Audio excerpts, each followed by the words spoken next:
CTV News with Ricardo Veneza. I'm done with this guy signing letters saying, yeah, bring all the steel down to the U.S., tariff the crap out of Canadians.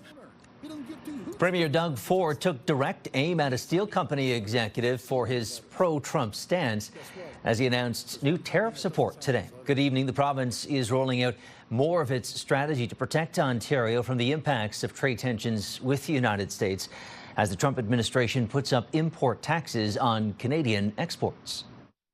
Today, we're announcing the next step of our plan with $70 million for training and employment services to protect Ontario workers. $20 million for this investment will go towards our new Protect Ontario Workers Employment Response Centers, or Power Centers.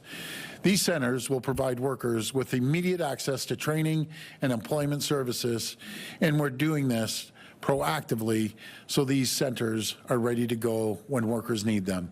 We're also putting another $50 million towards the Better Jobs Ontario program, which will provide funding for things like tuition, transportation, and childcare, so people can access training for in-demand jobs and get back to work as fast as possible.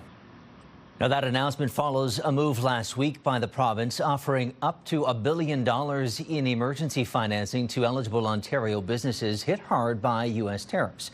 The opposition at Queen's Park, though, has argued broader supports are needed to strengthen the economy for the long term.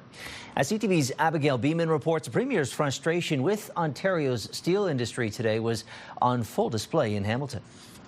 Ontario Premier Doug Ford slammed Lourenco Gonçalves, the head of the American company that owns Ontario-based Stelco Steel, for his support of Donald Trump's tariffs. And why doesn't he just stay in the U.S.? Because I'm done with this guy signing letters saying, yeah, bring all the steel down to the U.S., tariff the crap out of Canadians. This is the owner. So remember that, Stelco workers, when your owner comes prancing through your place, he doesn't support you. And I look forward to getting a phone call from him because he has my cell number. Thank you. I'm going to blast him. Ford then apologized for getting heated. At one point, he even mused the province should buy Stelco. Stelco was purchased by American company Cleveland Cliffs last year for $3.4 billion. Its CEO has praised Donald Trump's tariffs as recently as Monday, blaming Canada and Mexico for supporting tariff circumvention schemes. Neither Stelco nor Cleveland Cliffs responded to CTV questions about Ford's comments. Abigail Beeman, CTV News, Ottawa. Now, those tensions have also led to a downturn in cross-border traffic, with Canadians opting to avoid stateside travel. The latest figures show there has been an uptick, though, with July being the busiest month yet this year amid those tariff tensions. CTV's Travis Fortnum has been digging into those numbers for us tonight. Travis, we're still well below, though, where we were this time last year. Yeah, Ricardo, but whether it's family visits, baseball games, or just a change of scenery, more people did head stateside in July. The question now is whether that's a blip or the start of a bigger shift. After months of boycotts at the border, traffic into the U.S. ticked up in July, still down from last year, but the highest we've seen so far in 2025. Political science professor Jamie Essex points out that's a trend we always see in the summer. The trend is the same. There's just fewer people. Although it is notable that for the first time outside of the COVID years, I think since 2006, the number of people coming from the U.S. to Canada is more than the number of people crossing from Canada into the U.S. U.S. Customs and Border Protection data shows nearly 2.4 million land entries from Canada in July. That's down 500,000 from last year, but the strongest month so far in 2025. In Detroit specifically, 409,000 crossings, about 30,000 more than in June. Why? Well, Essex points out political boycotts usually don't last. That stuff is hard to sustain over a long period when you've got two countries like the U.S. and Canada that are, despite all the big talk the last several months, still very closely intertwined economically and socially, culturally. July's entries into Detroit still down more than 34,000 from the same month last year, and duty-free shops who depend on U.S.-bound customers are still feeling it. July and August should be the busiest time. We should have packed parking lots. We should be making money for the slow winter months. Right now, you will see my store in Sarnia the parking lot is empty. The Frontier Duty Free Association says sales were still down nearly 37% in July. CTV News first spoke with them in March when tariff tensions were new. That's when we also spoke to Windsor snowbird Mark McCondack, who cut last winter's trip short. We actually came back a week early just because I was getting really just upset about the whole situation. This year, he's sticking to his guns, heading to Europe this winter instead of Georgia. But he doesn't judge others who are heading stateside. Don't begrudge anybody who feels the need to go over to see our neighbors. I mean, we've all got our reasons for going. So while July marks the closest we've come to pre-tariff numbers since February, many Canadians still staying elbows up. CTV News did reach out to Windsor duty-free shops for an update, but didn't hear back by airtime. Nationwide, the struggles Lee described are clear, with one store in New Brunswick closing just this week after more than 40 years in business. Ricardo. Yeah, trying times right now. Okay, Travis Fortnum with that story tonight. Thank you for that. Well, meantime, Canada Border Services reports 1.37 metric tons of cocaine has been seized at land ports so far this year. That includes interceptions at the Ambassador Bridge and Windsor-Detroit Tunnel. Officials say the seizures are part of efforts to disrupt organized crime. And a warning now for more squeamish viewers concerning an unusual seizure over in Detroit. U.S. Customs and Border Protection reporting illegal bushmeat was seized twice in a week at Detroit Metro Airport, calling it a serious public health risk. American officials say the wild meat can pose a health risk, and that includes diseases like Ebola and Mpox. And over on our website tonight, you can find the details of the arrests of 4 teenagers wanted in connection to a violent kidnapping and extortion investigation in Windsor's West End. That's at ctvnewswindsor.ca. The Elementary Teachers Union in Windsor, Essex is sounding the alarm over the growing concern of violence in classrooms. As CTV's Sanjay Maru tells us, the troubling trend continues to see more classrooms evacuated in the name of safety. We have evacuations in our classrooms every day. The child has either lost composure and is starting to throw things or starting to get physically violent. And so what the teacher needs to do is take the other kids out of the room so that they're not injured. It's the unfortunate reality of what some teachers are facing, and the numbers back it up, showing a sharp rise in school violence. Before COVID closures, the board reported fewer than 24 violent incidents, but since schools fully reopened, that number has soared from just shy of 36 cases between 2021 and 2022 to more than 100 in each of the last 2 years. One of the main reasons that we have young people refer to diversion is actually for assault. And if anything, that was our #1 top driving reason for referrals in 24 to 25. The executive director for Youth Diversion Windsor Essex says those behaviors are not limited to teenagers. She's seeing aggression in children as young as kindergarten. She says schools lack the supports they need, particularly trusted adults who can step in. To be able to feel like they can open up and to have an ongoing relationship that's not once in a blue moon. And it's not just students feeling the impact of that lack of support,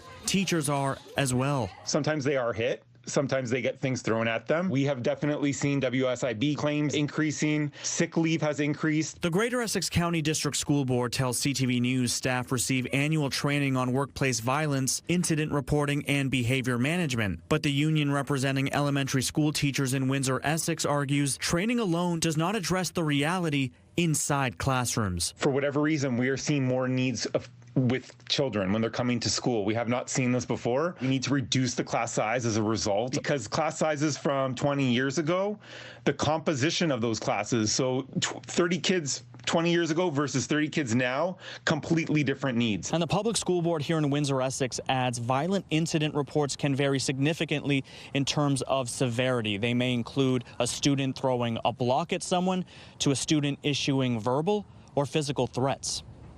In Windsor, Sanjay Maru, CTV News. Meantime, Breakfast Club of Canada is reporting a record number of kids in Canada are turning to support programs in order to get a meal at school. The organization says at least 1 in 3 children are arriving at school hungry almost every day, and nearly 2.5 million children live in a food insecure household, which represents a third of the children in the country. More now on the deal that ended the Air Canada strike this week. While some critics say the airline blinked, CTV's Adrian Gobriel reports the deal might not be as generous as flight attendants had hoped. With Air Canada slowly getting its fleet off the ground, industry watchers say parts of the proposed deal will leave some flight attendants deflated. They won't be able to afford the cost of living and living wage in Toronto and Vancouver. Air Canada and CUPE have yet to confirm the wage increase being offered, but multiple aviation insiders, including McGill University's John Graddick, say they've seen the numbers. 12% increase immediately for the junior flight attendants, 8% for the more senior flight attendants, and then progressively through the contract, 3.5%, 3%, and then 2.5%. Though the pay grade for cabin crew with less than 5 years of service will still fall short of what some U.S. carriers offer their staff who work out of major hubs. If you happen to live in LA, if you happen to live in New York, or happen to live in Chicago, we're giving you an extra $2,000 a month. And that should get you up to a living wage in those cities where you have a high cost of living. Air Canada flight attendants haven't been receiving an hourly wage while checking in passengers. CTV News has confirmed that the airline is now offering 50% of their hourly rate as ground pay for the first hour of pre-flight work on a narrow-body aircraft and 70 minutes for larger planes. The ground pay rate will increase to 70% by the time the deal expires in 4 years. The flight attendants at Air Canada felt that this was a negotiating element of their contract that they could get a lot of Canadians to support. Air Canada's offer of ground pay follows a similar move already made by Delta Airlines in the U.S. It could trigger similar demands by flight attendants at other Canadian carriers. WestJet's contract with its cabin crew expires at the end of the year. A source tells CTV News that CUPE began presenting Air Canada's offer to their members this morning. Voting is expected to be completed by the end of next week. Adrian Gobriel, CTV News, Mississauga, Ontario. And federal mediators will have their attention returned to the ongoing Canada Post labor impasse. The Canadian Union of Postal Workers has presented a new offer to the Crown Corporation. The national mail carrier says it's reviewing the offer ahead of new meetings set for Friday and Monday. The offer calls for higher wages while also allowing for the addition of weekend delivery and part-time workers. Most things come down to money and work. Health and safety is one, and some of the hours and security of being a full-time worker. We as the union just want to be at the table, get this done, and we've put together an offer that we think that Canada Post should sign. Obviously, that's up to them, but 55,000 workers had a vote and rejected what Canada Post was selling. Now to Chatham, where officials marked a major milestone today. 50 tiny homes meant to support those experiencing homelessness and provide transitional housing are ready for action. Our Chris Campbell was there for the grand opening. 50 tiny transitional cabins are ready to house some of the community's most vulnerable. Councillor Anthony Sakachi says it's about giving people stability. There's a lot of wraparound services that are going to be on place and on site, coaching, as well as different types of social services here. So it's not just a roof over your head, but it's also some support systems that are in place to assist through that standpoint. But not everyone from the encampments will relocate here. We have around 40 individuals right now that are currently housed at the transitional temporary shelters here. I think that we have a room for 10 more. We have nearly 250 homeless individuals in Chatham-Kent. So this is part of the evolution of how we as a community are working with homeless to make it better. Mayor Darren Caniff says the cabins are one piece of a bigger plan. If those are fully utilized, there's a waiting list. The opportunity to add more, we have land there. Advocates say while the cabins won't solve homelessness, they'll make a difference creating pathways to long-term housing. They certainly provide another alternative, and let's be honest, we have to do something different. We know what we've been doing is not working. Congregate living is not favored. It's not successful.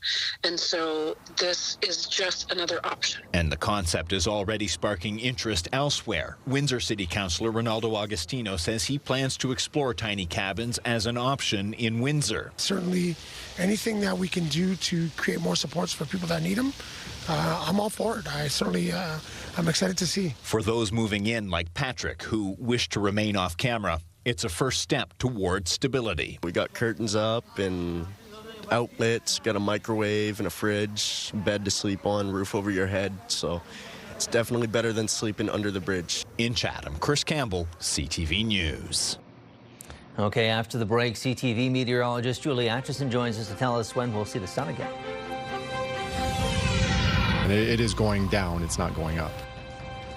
Coming up, our Bob Chico looks at the pitfalls of a plan by St. Clair College to go cashless at varsity events this upcoming season.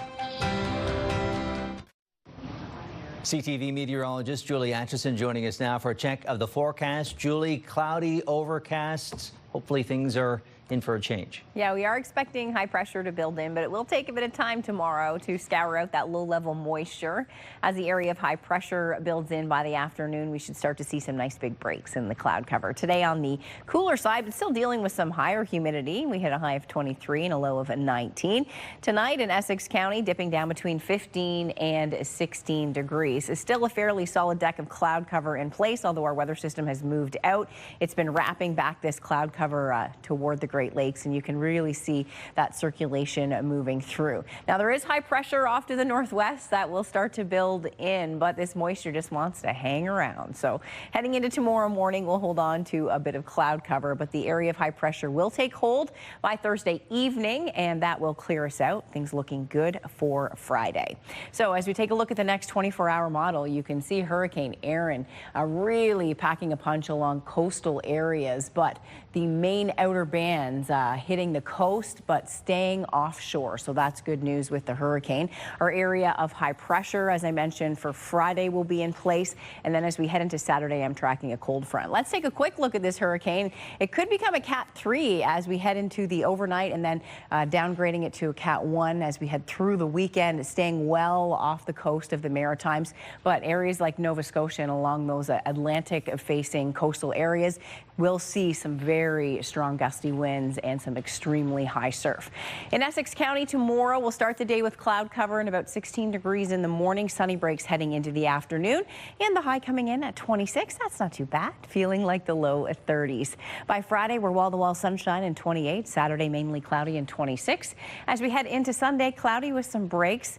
There'll be a cold front come through Saturday into Sunday, but the big weather story will be an area of low pressure that's going to stall over James Bay. And what that means is it's going to drive cold waves of air back into the Great Lakes, and that means temperatures are going to drop off just a bit. So if you were hoping for a bit more summer heat, this forecast not delivering that in the extended Monday through Wednesday.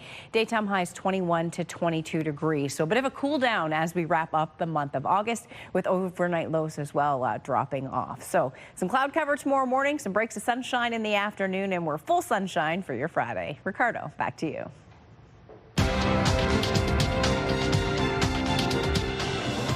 Julie, thank you. Strengthened basic material stocks lifted the TSX today up by 55 points, while the Dow is up 16 and the NASDAQ another fall down 142 points today. The Canadian dollar also down to rest at 72.12 cents U.S., getting further away from that 73-cent mark where it's stayed for much of the year. Now gold up more, almost $30 an ounce, recovering much of its recent losses, while oil is up almost $1 a barrel. Start your day with the latest local news. By signing up for our newsletter, you'll get direct local content straight from CTV Windsor to your inbox, including top stories, the forecast, and videos. You can sign up at ctvnewswindsor.ca. Conservative leader Pierre Poilievre is on his way back to the House of Commons after a landslide by-election victory on Monday. Poilievre easily won the widely considered safe Conservative seat in Battle River Crowfoot after losing his long-held Ottawa area riding in the general election earlier this year. As CTV's Evan Kenny reports, political analysts say this is just step one in his comeback, and now he'll have to solidify broader Conservative support. Thank you very much. Pierre Poilievre is heading back to the House of Commons. The Conservative leader ran away with the federal by-election in Battle River Crowfoot, earning more than 80% of the vote. No, I'm not surprised at all. He did the work. He was to every rural area in his riding. I'm very disappointed and shocked at that. I felt that he would probably win, but I didn't think he would have a commanding win. That's who we wanted to begin with, right? While he's the man more than 40,000 people in Alberta wanted as their MP, he'll have to show Conservatives across the country Canadians want him as the next Prime Minister. The next step is going to be the campaigning he does between now and when Parliament resumes and how he conducts himself. He received fewer votes than Damian Carrick, who won the riding in the spring election, then stepped down so Poilievre could run. The Conservative leader will face an automatic leadership review at the party's convention in January. That's probably enough to at least avoid adding questions to his suitability for the leadership. Cheers!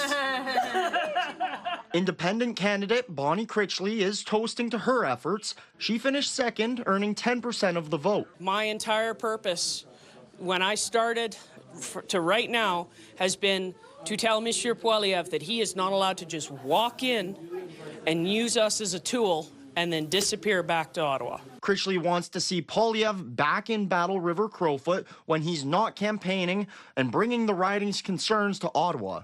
Evan Kenny, CTV News. 5 members of the Canadian military have been suspended pending an investigation into an incident the head of the Army calls deeply disturbing. In a statement, Lieutenant General Mike Wright says, "I was notified of a video containing hateful conduct involving members of the Canadian Army," adding, at one point in the video, other individuals performed the Nazi salute. The military says the video was shared by a member of the public. The events happened in 2023, but the members could still face disciplinary action. That's CTV's Stephanie Mazzotti reporting. Well, looking stateside, pushback continues to Donald Trump's move to bring in the National Guard to tamp down on what the president calls raging crime in the American capital. As CTV's Judy Trin reports, many see that as overblown and vitriolic rhetoric. An angry welcome for 3 of Donald Trump's top officials as they walked into Union Station to greet the National Guard. The concerns of protesters were dismissed. We do not have to allow our cities to be taken over by violence and disorder and by chaos. The voices that you hear out there, those crazy communists, they have no roots, they have no connections to the city. But the organizers of this protest are from the city. We're under a military occupation of our city. This is fascism, this is racism. It's directly targeting Black and brown and working class communities in D.C. Last week, Trump, citing a crime emergency in Washington, D.C., took over the local police force and called in the National Guard. Since then, the White House says nearly 500 people have been arrested and more than 20 homeless encampments have been dismantled. Hundreds of National Guard members have been stationed near subway stations and national monuments. Sometimes our mere presence has a deterrent effect on criminal activity, and that's really what we're trying to provide. The guards have also been patrolling the poor, predominantly Black and immigrant neighborhoods of D.C. Washington's mayor says that crime is on the decline in the capital, and there's no need for the military to be involved. You know what doesn't make sense? The numbers on the ground in the district don't support 1,000 people from other states coming to Washington, D.C. By law, Trump can only use the National Guard for 30 days without congressional approval.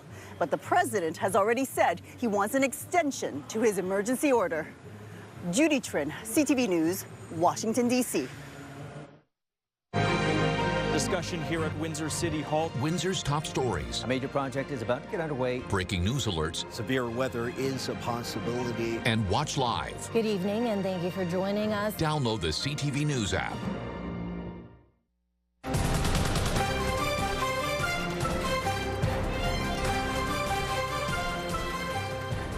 Okay, Julie is back with a wrap of her 7-day forecast. And Julie, as you outlined earlier, enjoying some more comfortable temperatures and getting ready for hopefully some sunny breaks into tomorrow. Yes, by tomorrow afternoon, the sunshine should be peeking out, the low-level moisture scouring out as the dry air comes in.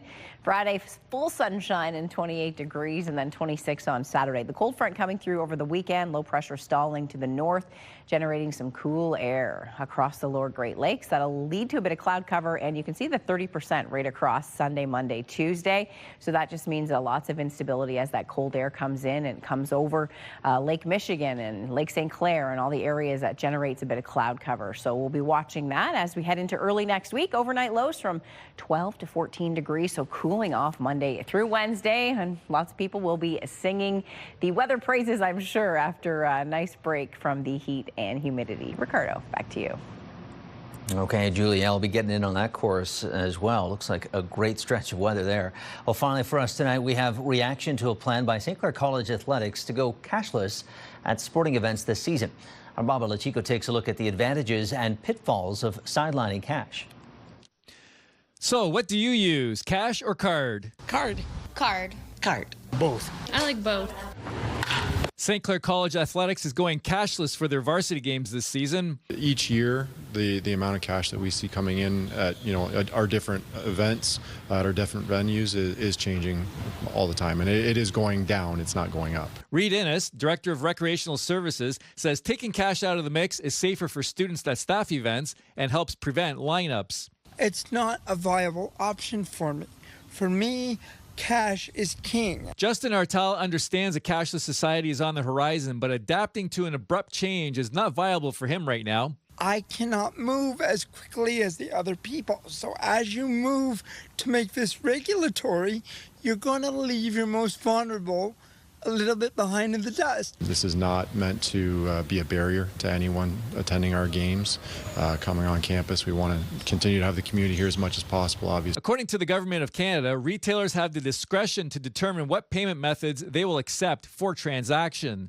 Now, the college has no plans to go cashless elsewhere on campus, but the trend is hard to refute. Everything is tap and go or online ordering. With a store on campus and stores across the region, Capri Pizzeria says the pendulum has definitely tipped towards cashless. Now it's tap and go. There is no more cash. Maybe 10%, 5% of the sales, but it's all tap and go.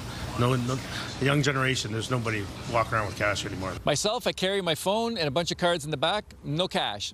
So if I were to come here on Plisher Street on a Saturday for the farmer's market, might have a hard time buying things. Shane Topalovic runs a booth at the farmer's market and is a cash-only vendor for various reasons. Now, he says customers have no problem with that and feels cash needs to have a place. For me, cash is always going to be the way to go because we win. Both of us win. Consumer wins, vendor wins. But like I said, if something goes down, what are you going to do? We don't make money. They don't get food. Bob Belichico, CTV News. Okay, well, we'll see how it goes, and that's how this show goes tonight. That's our time, folks. Thank you so much for tuning in. We'll see you again tomorrow at 6. Until then, I'm Ricardo Veneza, and for everyone here at CTV on both sides of the camera, that includes a fond farewell to our director tonight, Joel Merritt, who is captaining his final show this evening. Have a fantastic night.